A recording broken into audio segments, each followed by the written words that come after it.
One this is Ritu and welcome to study more knowledge. तो CTET के answer keys हम discuss कर रहे हैं और इस वीडियो में हम डिस्कस करने वाले हैं 24 दिसंबर में जो एग्ज़ाम हुआ था उसकी आंसर की। तो पेपर 2 की आंसर की है ये और सेट है ये जी। अगर आप किसी और क्वेश्चन पेपर की आंसर की चाहते हैं तो मुझे कमेंट बॉक्स में ज़रूर बताएं, तो उसके आंसर की आपको मिल जाएगी। तो इस वाले वीडियो में हम डिस्कस करने वाले हैं सोशल साइंस की आंसर की। तो देख लेते हैं। सोशल साइंस में टोटल आपके क्वेश्चंस होते हैं 60 और ये 31 क्वेश्चन नंबर 31 से आपको मिलेंगे। तो क्वेश्चन नंबर पहला देख लेते हैं, इंग्लिश और हिंदी दोनों में ही आपको दिख जाएगा यहाँ पर। तो क्वेश्चन टू क्वेश्चन आप इसको मैच कर सकते हैं, क्योंकि वैसे तो आपको दिक्कत आ रही थी क्वेश्चन के थ्रू अलग से मिलाने में, तो अब आपको डायरेक्ट ये क्वेश्चन पेपर से ही मिलाना होगा। अपने रिस्पॉन्स जो आपकी की है उससे ही मैच करना होगा क्वेश्चन टू क्वेश्चन, तो ईजी हो जाएगा अब आपके लिए काम ये। तो पहला क्वेश्चन देख लेते हैं। बंदगां शब्द को मध्ययुगीन काल में किसके लिए इस्तेमाल किया गया?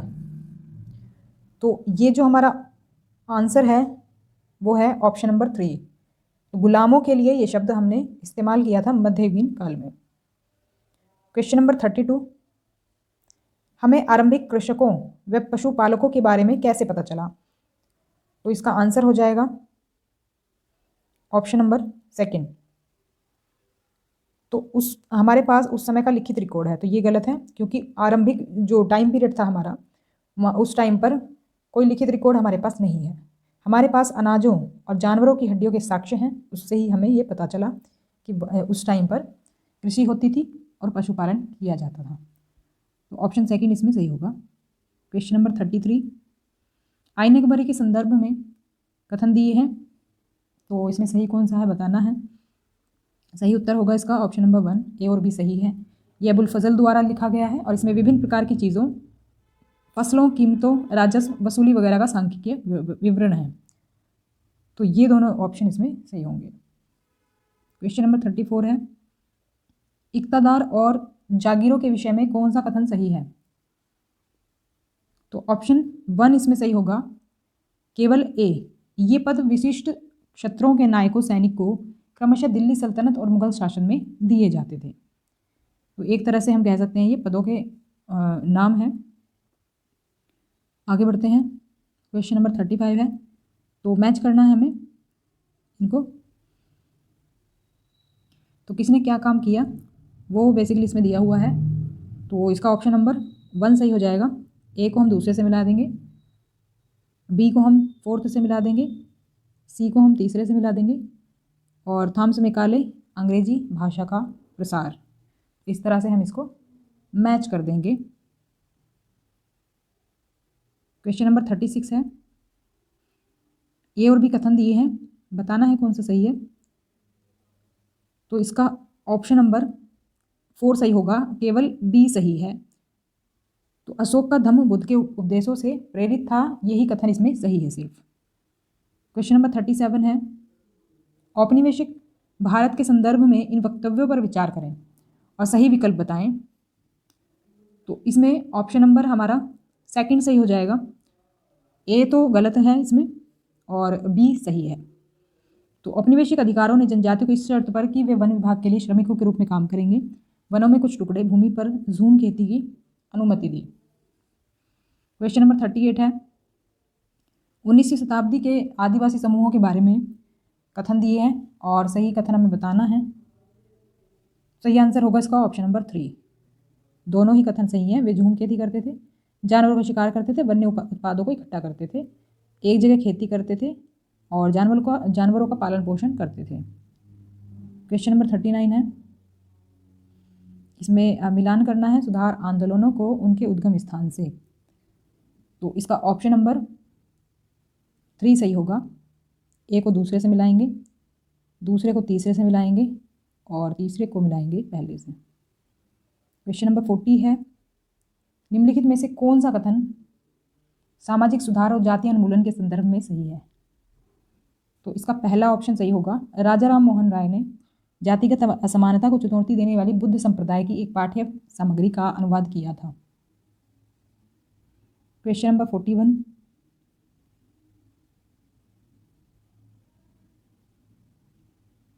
तो इसमें कथन दिए हुए हैं और बताना है कौन सा इसमें सही है। तो 41 का पहला ऑप्शन सही हो जाएगा, ए और बी दोनों सही हैं और बी सही व्याख्या करता है ए की। हेनरी विवियन डेरोजिया के विद्यार्थियों ने परंपरा और नीतियों का खंडन किया। उन्होंने स्त्रियों के लिए शिक्षा की मांग की और विचार और अभिव्यक्ति की आज़ादी के लिए अभियान चलाया। हेनरी के विचार आमूल परिवर्तनकारी थे तथा उन्होंने अपने शिष्यों को सभी प्रकार की सत्ता पर प्रश्न उठाने के लिए प्रोत्साहित किया। दोनों सही हैं। नेक्स्ट क्वेश्चन है 42। कथन दिए हुए हैं, बताना है इसमें कौन सा सही होगा। तो इसमें हमारा आंसर हो जाएगा ऑप्शन नंबर सेकंड, केवल बी सही होगा। इसमें आमूल परिवर्तनवादी नेताओं का तर्क था कि लोगों को सरकार के नेक इरादों के भरोसे नहीं रहना चाहिए। क्वेश्चन नंबर 43 है, असहयोग आंदोलन के बारे में कथन दिए हैं, कौन सा सही है बताना है। तो दोनों ही सही हैं इसमें, बी और सी। दो सही हैं इसमें क्योंकि 3 दिए हुए हैं ना, तो ए सही नहीं होगा, बी और सी सही है इसमें। इस आंदोलन के दौरान ब्रिटिश प्रदत्त उपाधियों को लौटाया गया और विधानमंडलों का बहिष्कार किया गया। आंदोलन के दौरान विदेशी कपड़ों की होली जलाई गई और स्वदेशी को अपनाने पर बल दिया गया इसमें। क्वेश्चन नंबर 44 है, भारतीय संविधान ने पहली बार डैश से ऊपर की आयु के लिए सार्वभौमिक वयस्क मताधिकार का प्रावधान किया। तो इसका ऑप्शन नंबर 3 सही होगा, 21। तो पहली बार 21 वर्ष से ऊपर की आयु के लिए मताधिकार का प्रावधान किया गया था। तो 18 ईयर्स है। क्वेश्चन नंबर 45, सूर्य से उनकी दूरी के अनुसार ग्रहों का उचित क्रम कौन सा है। तो इसका सही आंसर होगा ऑप्शन नंबर 3। देखो क्रम इसका बहुत इजीली याद हो जाता है, बुध शुक्र पृथ्वी मंगल, सीक्वेंस से याद कर लो। और बृहस्पति शनि अरुण वरुण से याद कर लो इनको, यूरेनस नेपच्यून ही इंग्लिश के नाम है, ट्रांसलेशन में यही आता है, अरुण वरुण नहीं आता लिख के। तो यूरेनस नेपच्यून भी आप याद रख सकते हैं। तो यही क्रम है इसका सूर्य से दूरी का। क्वेश्चन नंबर 46, तो ज्योग्राफी के क्वेश्चन सब आ चुके हैं। तो ज्योग्राफी काफ़ी ईजी रहती है। और किस देशांतर को भारत के लिए मानक यमोत्तर माना गया है। तो ये माना गया है 82.5 डिग्री पूर्व। क्वेश्चन नंबर 47 है, निम्न जोड़ों पर विचार करें। तो कौन सा जोड़ा सही है इसमें ये बताना है। तो ऑप्शन नंबर सेकंड हमारा सही होगा, केवल ए जो है वो हमारा सही है। रूढ़ चिन्ह जो है मानचित्रों की एक विश्वव्यापी भाषा है, यानी यूनिवर्सल लैंग्वेज है जिसे सभी आसानी से समझ सकते हैं। जैसे नदी के लिए अगर स्काई ब्लू लाइन हम बनाएंगे तो वो यूनिवर्सल लैंग्वेज है, मतलब कि हर जगह उसको वही समझा जाएगा। तो पहला ही जो कथन है इसमें सही है और ये मैंने कराया हुआ है, ये आपके ज्योग्राफी में मैंने क्लासेस इसकी डिटेल में कराई हुई हैं, आप चाहें तो वो देख सकते हैं, उसमें ये सभी आपको मिल जाएंगे, रेखा चित्र खाका ये सब क्या है। क्वेश्चन नंबर 48,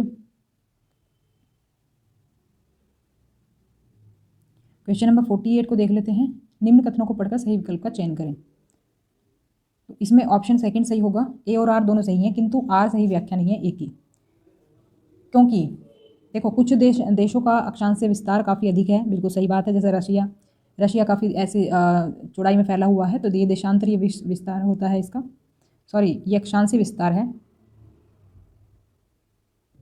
तो देशांतरीय विस्तार भी काफ़ी देशों का ज़्यादा है, अक्षांशीय विस्तार तो ऐसे होगा, ऐसे अगर उसकी लेंथ ज़्यादा है मतलब कंट्री की, तो वो मतलब हम कह सकते हैं अक्षांशीय विस्तार है, और अगर ऐसे चौड़ाई ज़्यादा है तो वो देशांतरीय विस्तार माना जाएगा। तो दोनों ही सूरतों में सही होगा ये स्टेटमेंट।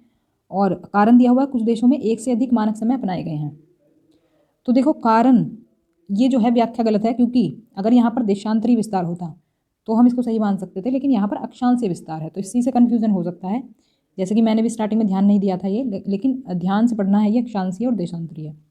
तो अक्षांशीय विस्तार ये इस तरह से होगा और देशांतरीय कुछ इस तरह से होगा, क्योंकि हमारे देशांतर लाइनें जो हैं वो इस तरह से हैं, तो जितनी दूरी में फैली होंगी उसको ही हम देशांतरीय विस्तार कहेंगे। तो ऑप्शन सेकंड इसमें सही होगा। क्वेश्चन नंबर 49 है, सही विकल्प के साथ मिलान करें। तो इसमें ऑप्शन सेकंड सही हो जाएगा। ए को तीसरे से मिलाएंगे, बी को पहले से मिलाएंगे, और सी को दूसरे से मिला देंगे, और डी को फोर्थ से। द्रास ठंडा है। क्वेश्चन नंबर 50 है, भारत के कौन से भाग में लगभग सभी प्रकार की वनस्पतियाँ पाई जाती हैं जो भूमध्य रेखा से ध्रुव की ओर जाने पर मिलती हैं? तो क्वेश्चन 50 है ये, और ये हो जाएगा हमारा ऑप्शन नंबर 4। तो ये है हिमालय। तो यहाँ पर सभी प्रकार की लगभग वनस्पतियाँ आपको देखने को मिलेंगी। क्वेश्चन नंबर 51 है, ये इसमें जोड़े मिलाना है, और इसमें हमारा सही आंसर होगा ऑप्शन नंबर 2। एक को दूसरे से मिलाएंगे, अपक्ष मतलब शैलों का टूटना, अपर्दन भूदृश्य पर होने वाला क्षय, विसर्प होता है नदी द्वारा निर्मित बड़े मोड़, और तटबंध होता है नदी के उत्तरी तट। इंग्लिश में भी आप इसको देख सकते हैं। नेक्स्ट क्वेश्चन देख लेते हैं। क्वेश्चन नंबर 52, वायुमंडल की परत की पहचान कीजिए। देखो फॉर्मेट जो है वो लिया हुआ है सेम टू सेम सभी क्वेश्चन पेपर में, लेकिन थोड़ा सा इनका वो बदल दिया है, इसकी लैंग्वेज थोड़ी बदल दी है। जैसे कि वायुमंडल की परत की पहचान कीजिए, सेम ये क्वेश्चन था पिछले पेपर में भी हमारे, जो कि हमने भी किया था कल ही, लेकिन उसमें परत कोई और सी थी, कोई और परत के बारे में था, इसमें किसी और के बारे में है। 52 का ऑप्शन 4 सही हो जाएगा, बाह्य मंडल। तो आयन मंडल इस परत का एक भाग है, और रेडियो संचार में ये परत मदद करती है। इंग्लिश में आप देख सकते हैं बाह्य मंडल मतलब थर्मोस्फेयर। तो देखो बाह्य मंडल, आपको इसको कई नाम मिल सकते हैं बाह्य मंडल के। तो ये सेकंड से लास्ट, मतलब लास्ट सेकंड लेयर होती है ये, लास्ट सेकंड वाली, और क्षोभ मंडल सबसे पहली है, सप्ताप मंडल सेकंड है, और थर्ड में है मध्यमंडल। तो बेसिकली सीक्वेंस ही यहाँ पर दी हुई है लेयर। क्वेश्चन नंबर 53 है, कथन दिए हैं और उनके बारे में बताना है कौन सा हमारा सही होगा। तो इसमें ऑप्शन नंबर 4 सही होगा, ए गलत है और बी सही है। ए गलत है और बी सही है। तो ध्रुव अक्षांशों पर हैं, उच्च अक्षांशों पर हैं, और सूर्य की किरणें यहाँ तिरछी पड़ती हैं, ये बिल्कुल बात सही है। तभी यहाँ पर जो वर्ष भर ज़्यादातर ठंडा ही टेम्परेचर रहता है। और ध्रुव बर्फ से ढके हुए हैं क्योंकि आपतन की मात्रा भूमध्य रेखा से ध्रुवों की ओर बढ़ती है, तो ये गलत है। क्वेश्चन नंबर 54 है, मरुस्थल के संबंध में कथनों पर विचार करें। तो इसका ऑप्शन 3 सही होगा, ए और बी दोनों ही सही हैं। ठंडा मरुस्थल लद्दाख बर्फीली हवाओं तेज जलाने वाले सूर्य के ताप का अनुभव करता है। गर्म मरुस्थल सहारा में रातें अत्यंत ठंडी होती है और तापमान गिरकर लगभग 0 डिग्री तक पहुंच जाता है, तो दोनों ही सही हैं। क्वेश्चन नंबर 55 है, कथन दिए हुए हैं, इनका बताना है कौन सा कथन हमारा सही होगा। ऑप्शन 3 इसमें सही हो जाएगा, केवल ए सत्य है। जनसंख्या पिरामिड का चौड़ा आकार भविष्य में बढ़ती हुई श्रमिक शक्ति का संकेत देता है, और बाकी के हमारे गलत हैं, तो इसलिए हम सही वाले ही पढ़ेंगे। 56 क्वेश्चन है, इनकी डिटेल में क्लास आपको बाद में मिलेगी, जब मैं आपको डिटेल में ये कंप्लीट कराऊंगी कोर्स, तो उसके साथ साथ हम इनको डिस्कस करेंगे अच्छे से। अभी यहाँ पर सॉल्यूशन ही आपको दिया जा रहा है। 56 का सही आंसर होगा ऑप्शन नंबर 1, ए और बी दोनों सही हैं। विश्व के अनेक भागों में मनुष्य ने अपने क्रियाकलापों से अनेक जातियों के प्राकृतिक आवासों में उथल पुथल कर दी है, तो बिल्कुल सही है। प्रजातियां जो विलुप्त होने के कगार पर हैं, उनको जागरूकता बढ़ाने से संरक्षित किया जा सकता है, तो ये बात बिल्कुल सही है इसके संदर्भ में। क्वेश्चन नंबर 57, एक फसल के संबंध में कथन दिए हैं और उसका आंसर हमें बताना है कि कौन सी फसल है ये।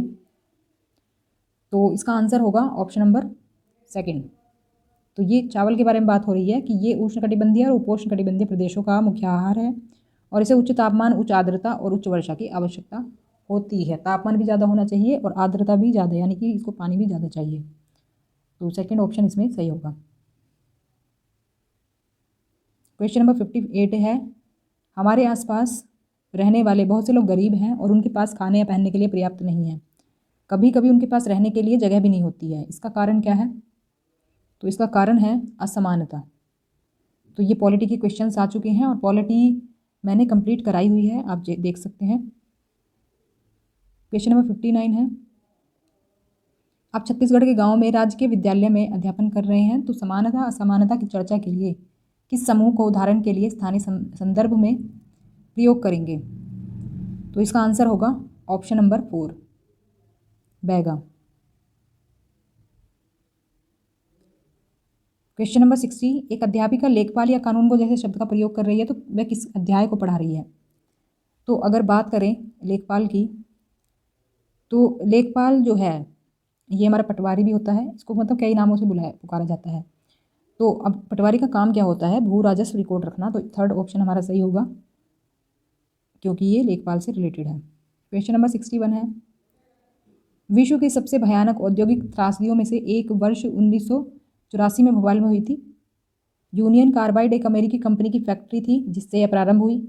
यह आपदा कोई दुर्घटना नहीं थी क्यों ये एक दुर्घटना नहीं थी? क्योंकि कंपनी ने लागत में कटौती के लिए जानबूझकर आवश्यक सुरक्षा उपायों की अनदेखी की थी। क्योंकि जो अमेरिका में जो सुरक्षा के तरीके अपनाए जाते थे वो यहाँ पर नहीं अपनाए जाते थे। और इससे रिलेटेड आप जो क्वेश्चन है वो बदल कर आपके सभी क्वेश्चन सॉरी सारे ही पेपर में पूछा गया है। तो थोड़ा बहुत फेरबदल करके इस क्वेश्चन को पूछा गया है। इसको ही क्यों, काफ़ी सारे टॉपिक से क्वेश्चन पूछे गए हैं थोड़े बहुत बदल कर। क्वेश्चन नंबर 62, मानसून के दौरान मछुआरे समुद्र पर मछलियाँ पकड़ने नहीं जा सकती क्योंकि, तो वो इसलिए नहीं जा सकते, इसके लिए ऑप्शन नंबर सी हमारा सही होगा, ऑप्शन नंबर 3। इस काल में मछलियाँ अंडे देती हैं तो इसलिए नहीं जाते। तो ये भी आपका उसमें मिल जाएगा, पॉलिटी में मिलेगा ये। क्वेश्चन नंबर 63, कथन दिए हुए हैं और उनके बारे में बताना है कौन सा सही है, कथन और कारण है इसमें। तो क्वेश्चन नंबर 63 है ये, इसमें ऑप्शन नंबर 3 सही होगा। ए सही है लेकिन आर गलत है। ए सही है और आर गलत है। तो कृषि मजदूर काम की तलाश में शहरों में प्रवासन करते हैं, ये बात बिल्कुल सही है। और कृषि और कारखानों का काम अल्पकालिक होने के कारण कृषि मजदूरी और अल्पकालिक कारखानों में काम करना सरल हो जाता है, तो ये गलत है, सरल नहीं होता है। तो पहला ऑप्शन इसमें सही होगा, सिर्फ कथन सही है। तो अगर चैनल को अभी सब्सक्राइब नहीं किया है तो चैनल को सब्सक्राइब कर दें जिससे कि आपको आगे के भी नोटिफिकेशंस मिलते रहें, चाहे आप किसी भी एग्जाम की तैयारी कर रहे हो, सीटेट क्लियर हो गया हो या फिर नहीं हुआ हो, तो सभी के लिए यहाँ पर यूज़फुल अपडेट्स आपको मिलती रहेंगी। क्वेश्चन नंबर 64 है, लोकतंत्र और अधिकारों के बीच अंतर संबंध के बारे में कौन सा कथन अधिक मान्य है? तो इसका आंसर होगा ऑप्शन नंबर 4। प्रत्येक देश जो लोकतंत्र है अपने नागरिकों को अधिकार देता है, तो ये सबसे ज़्यादा मान्य है। क्वेश्चन नंबर 65 है, निम्नलिखित में से कौन सा जनसंचार माध्यम के संदर्भ में सही है? तो 65 क्वेश्चन है ये और इसका आंसर होगा ऑप्शन नंबर 2। वे कहानी तैयार करने के लिए कोई एजेंडा तय करते हैं। देखो एजेंडे से आपके पिछले पेपर में भी क्वेश्चन आया हुआ है और संचार माध्यम से कोई ना कोई क्वेश्चन जरूर आता है। ये पॉलिटी में आपको मिलेगा, पॉलिटी के मैराथन में मेरे आपको ये सभी टॉपिक्स मिल जाएंगे जो भी इसमें पॉलिटी से पूछे गए हैं। बाकी सब्जेक्ट भी मैं कराऊंगी, ज्योग्राफी का भी एक मैराथन कराया हुआ है, उसमें से भी काफ़ी क्वेश्चन आपको मिल जाएंगे। क्वेश्चन नंबर 66 है, भारतीय राज्य धर्मनिरपेक्षता और विभिन्न प्रकार से धार्मिक भेदभाव रोकता है। इस वाक्य में राज्य शब्द का क्या तात्पर्य है? तो यहाँ पर अगर राज्य की बात करें तो संप्रभु लोगों की राजनीतिक संस्था से है जो निश्चित भूभाग में रहते हैं। तो राज्य का मतलब यहाँ पर स्टेट से नहीं है। तो और देखो बात करें धर्मनिरपेक्षता की, तो इस टॉपिक से पिछले पेपर में भी क्वेश्चन पूछा गया है।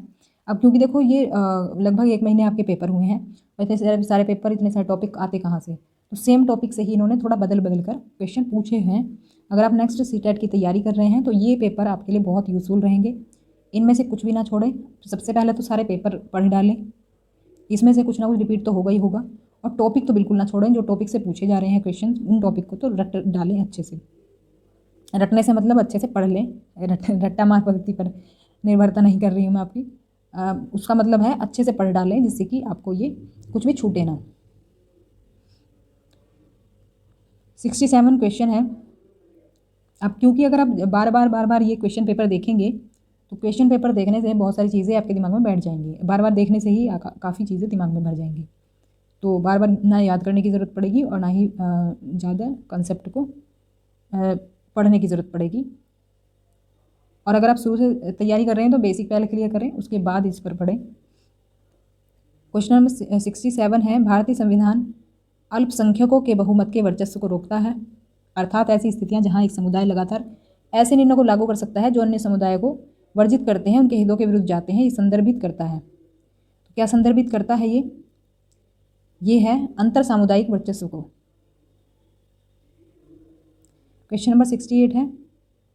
तो ये जो हैं आपके जो सभी टॉपिक आ रहे हैं ये पॉलिटी के हैं, और पॉलिटी मैराथन में आपको ये सभी मिल जाएगा। अगर डिटेल में आपको पढ़ना है तो जल्दी ही क्लासेस स्टार्ट होंगी सीटेट के रिजल्ट के बाद।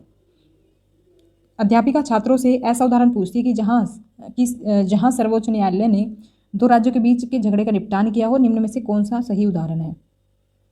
तो इसमें से सही उदाहरण होगा नदी जल के बंटवारे से संबंधित झगड़ा, जो आपका कावेरी नदी जल विवाद है, और ये आपका पॉलिटी में आपको मिल जाएगा। तो मैंने ये अच्छे से कराया हुआ है। तो कुछ अलग तरीके से क्वेश्चन पूछे जाते हैं, लेकिन अगर आपने अच्छे से पढ़ा होगा तो आप डेफिनेटली किसी भी तरह के क्वेश्चन आपसे पूछ ले जाएँ वो आप कर पाएंगे। ये भी पॉलिटी का ही है, ये भी बहुत अच्छे से कराया हुआ है।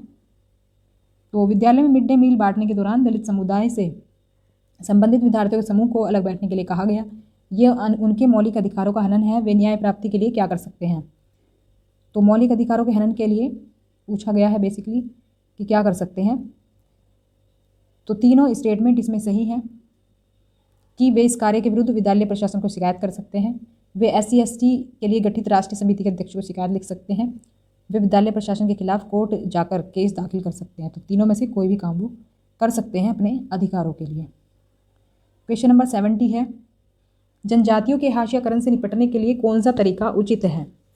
क्लास 8 की पॉलिटी से लिया गया है, हाशियाकरण से निपटना चैप्टर है ये। तो ये ऑप्शन नंबर सेकंड आपका सही हो जाएगा, जनजातीय इतिहास प्रस्तुत करना। क्वेश्चन नंबर 71 है, सामाजिक विज्ञान शिक्षण में सामाजिक रचनावाद बल देता है। तो ये होगा ऑप्शन नंबर 3 प्रयोगात्मक अधिगम पर। क्वेश्चन नंबर 72 है, मुझे इतिहास उबाऊ लगता है क्योंकि ये केवल तिथियों को याद करने के बारे में है। सामाजिक विज्ञान के अध्यापक के तौर पर इस तरह की समय संबंधित अवधारणा को दूर करने के लिए आप किस पर जोर देंगे। तो इसका ऑप्शन सेकंड सही होगा, चर्चा करेंगे कैसे इतिहास लोगों विचारों के बारे में है और कैसे शताब्दियों में संस्कृतियां और समाज बदल गए हैं। क्वेश्चन नंबर 73, इसमें कुछ नेगेटिव पॉइंट्स भी मिलते हैं, उनके थ्रू आप एलिमिनेशन करके भी सही आंसर तक पहुंच सकते हैं। मुस्लिम समुदाय एक हास्यकृत समुदाय है। हास्यकरण होता है मतलब जब किसी तबके को हमने साइड कर दिया हो, उसको मतलब कि समाज से एकदम अलग रख दिया हो, एक तरह से भेदभाव हम उसके साथ करते हो, वो होता है हास्यकृत समुदाय। तो आदिवासी समूह में आते हैं, मुस्लिम समुदाय भी उसमें आता है। तो कई सारे समुदाय हैं जो कि हमारे उसमें शामिल हैं हास्यकरण में। मुस्लिम समुदाय जो है एक हास्यकृत समुदाय है। इस विषय पर होने वाली एक वाद विवाद प्रतियोगिता में भाग लेने के लिए छात्रों की एक सामाजिक विज्ञान अध्यापक के रूप में किस प्रकार सहायता करेंगे। तो इसका ऑप्शन हमारा हो जाएगा 4 A, B, C और D।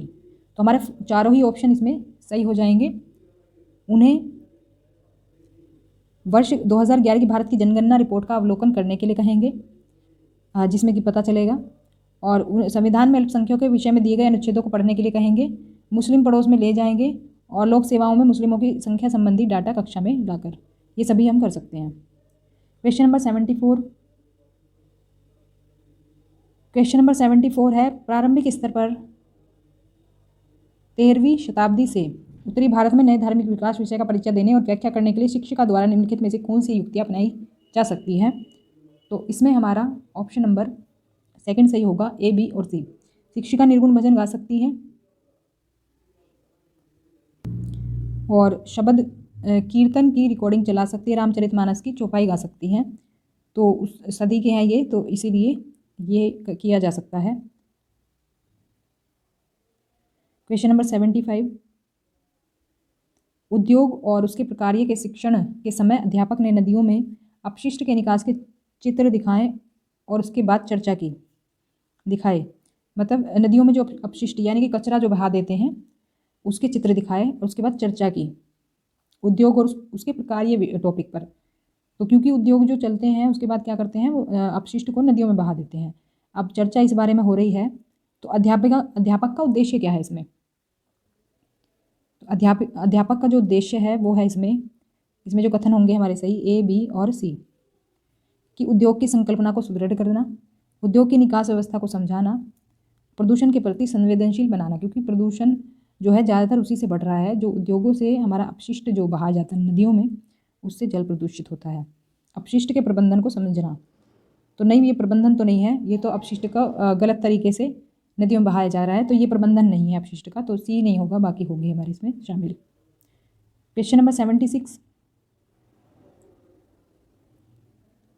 निम्नलिखित को सामाजिक विज्ञान की कक्षा में नई संकल्पनाओं के शिक्षणों के चरणों के क्रम में लगाएं। तो इसका ऑप्शन नंबर 4 सही हो जाएगा, डी, ए, सी, सॉरी 3 आना चाहिए यहाँ पे, सी, बी और ई, तो इस क्रम में होंगे ये हमारे। तो सबसे पहले आएगा छात्रों के उपयुक्त पूर्व संकल्पनाओं के ज्ञान को निर्धारित करें, संकल्पना को स्पष्ट रूप से परिभाषित करें, पूर्व अधिग्रहित संकल्पनाओं को नई संकल्पना से जोड़ने के लिए कहें, और संकल्पना के उदाहरणों और गैर उदाहरणों को प्रस्तुत करें, छात्रों को नए दृष्टांतों में संकल्पना को प्रयोग में लाने को कहें। इस तरह से इसका क्रम हो जाएगा। क्वेश्चन नंबर 77 हो जाएगा, कक्षाई प्रक्रियाओं में पाठ्य पुस्तकों की भूमिका के संदर्भ में निम्नलिखित कथनों पर विचार करें। तो ये क्वेश्चन नंबर 77 है हमारा, और इसका ऑप्शन नंबर 2 सही हो जाएगा, केवल ए और सी इसमें सही होगा। पाठ्य पुस्तक में दी हुई प्रश्नावली एक शिक्षक की सहायता करती है जानने में कि पाठ में जो कुछ पढ़ाया गया है वह छात्र को किस सीमा तक समझ आ गया है, और वे विद्यार्थी को जो कुछ भी कक्षा में पहले पढ़ाया गया है उसे याद करने और उससे संबंध बनाने में सहायता करती है। तो बिल्कुल सही बात है, ये पहला और तीसरा स्टेटमेंट हमारा इसमें सही होगा। चैनल को सब्सक्राइब नहीं किया है तो कर लें, जिससे कि आपको आगे के भी इंपॉर्टेंट अपडेट्स मिलते रहें। और आप अगर आगे की तैयारी करना चाहते हैं, मान लो अगर आपकी सीटेट क्लियर नहीं हुआ है, तो आगे के सीटेट के लिए सोशल साइंस की परफेक्ट तैयारी के लिए, जिससे कि आपका अच्छा स्कोर बने, इस चैनल से जुड़ें, क्योंकि इस पर मैं अपना कंप्लीट कोर्स इसका करवाने वाली हूँ सोशल साइंस का। बाकी मेरे पहले की वीडियोस भी आप देख सकते हैं, मैंने मैराथन क्लासेस करवाई हुई हैं, उसमें आपको पता चल जाएगा कि कैसी क्वालिटी है। तो 78 क्वेश्चन है, आरंभिक स्तर पर भारत में ग्रामीण प्रशासन विषय पर कक्षा में संज्ञानात्मक रूप से चर्चा करने के लिए निम्नलिखित में से कौन सी शिक्षण अधिगम युक्ति उपयुक्त है। तो 78 का हमारा हो जाएगा ऑप्शन नंबर 3, ए और सी। तो ये एक तो भूमिका अदा करना यानी रोल प्ले, और अंतमुक्त यानी कि ओपन एंडेड प्रश्न। ओपन एंडेड प्रश्न हम ज़्यादातर बच्चों में चिंतन डेवलप करने के लिए करते हैं, या फिर कॉग्निटिव अगर डेवलपमेंट हमें करना है तो उसके लिए इस तरह के प्रश्नों का हम प्रयोग करते हैं। क्वेश्चन नंबर 79 है, 79 कथन दिए हुए हैं, बच्चों में संज्ञानात्मक विकास के लिए अध्यापक क्या कर सकते हैं, कुछ उस तरह का ही है ये भी क्वेश्चन। तो इसका आंसर हो जाएगा ऑप्शन नंबर 2, ए, सी और डी। ए, सी और डी। भावानुवाद करने और खुद से नोट्स बनाने को उत्साहित करें। खुद से अगर नोट्स बनाएंगे वो, तो थोड़ा सा एक तरह से डिटेल में वो सोच पाएंगे चीज़ों को। उन्हें अन्वेषण के तरीके बनाने की अनुमति दें, यानी कि खोज के तरीके। उनकी समस्या समाधान परिस्थितियों में भागीदारी करवाएं। तो ये सभी सही होंगे। पुनः स्मरण, स्मरण मतलब याद करना। स्मरण आधारित प्रश्न नहीं देंगे, ये एलिमिनेट हो जाएगा। इसके थ्रू भी आप सही आंसर पर पहुंच सकते थे, एलिमिनेशन के थ्रू। क्वेश्चन नंबर 80 है, एक ऐतिहासिक घटना की समाचार पट्टिका का सामाजिक विज्ञान अध्यापक तार्किक चिंतन विकसित करने के लिए कैसे प्रयोग करे। तो इसका ऑप्शन नंबर 1 सही हो जाएगा, ए, बी और सी। लेखक के दृष्टिकोण और स्रोत का आकलन, घटना के घटित होने के प्रसंग में तर्क प्रस्तुत करना, तर्कों की सत्यता को प्रमाणित करना। तो ए, बी और सी इसमें सही होंगे। क्वेश्चन नंबर 81, आदिवासी थीम पर चर्चा करते हुए सामाजिक विज्ञान के अध्यापक से अपेक्षा की जा सकती है। तो क्या अपेक्षा की जा सकती है कि कक्षा में चर्चा के दौरान विभिन्न स्थानीय उदाहरणों को प्रस्तुत करें। क्योंकि देखो, आप अपने आसपास अगर देखे गए होंगे कुछ उदाहरण, तो उससे ज़्यादा अच्छे से हम समझा पाएंगे आदिवासियों के विषय में। क्वेश्चन नंबर 82 है, प्रारंभिक स्तर पर इतिहास के शिक्षण का मुख्य उद्देश्य है। तो इसका ऑप्शन नंबर 2 सही होगा, उन प्रक्रियाओं में बदलाव व विकास पर समझ बनाना जिनके द्वारा मानव समाज व सभ्यताएं विकसित हुई हैं। तो ये सेकंड ऑप्शन इसमें सही होगा। क्वेश्चन नंबर 83 है, कुछ कथन दिए हुए हैं यहाँ पर, बताना है सही है कि नहीं है। तो छात्र सामाजिक संघर्षों टकराव से परिचित होते हैं, यह उन्हें भविष्य के लिए चिंतित करता है। और एक सामाजिक विज्ञान अध्यापक के रूप में हमें उन्हें स्वतंत्रता पूर्वक अपने भय प्रकट करने, सामाजिक टकराव पर चर्चा करने और कारणों के खोज के अवसर देने चाहिए। तो देखो दोनों सही हैं और बी सही व्याख्या करता है ए की। खोजने के अवसर देना, स्वतंत्रता पूर्वक अपने विचार प्रकट करना, ये सभी पॉजिटिव जो है थॉट्स होते हैं, तो इनको हम एक तरह से सही मान सकते हैं अगर हमसे सही पूछा गया हो। तो दोनों ही इसमें सही हैं। क्वेश्चन नंबर 84, प्राथमिक स्तर पर छात्रों के लिए दिशा की संकल्पना को प्रस्तुत करने के लिए सर्वोत्तम संसाधन हो सकता है। तो ये होगा मानचित्र, ऑप्शन 1 इसमें सही हो जाएगा। क्वेश्चन नंबर 85 है, मान लीजिए कोई विद्यार्थी जीविका पर सरकारी योजना के प्रभाव के बारे में अध्ययन करना चाहता है, उसे मुख्य रूप से डैश की आवश्यकता हो सकती है। तो इसका आंसर होगा ऑप्शन नंबर 2, केवल बी सी डी सत्य हैं।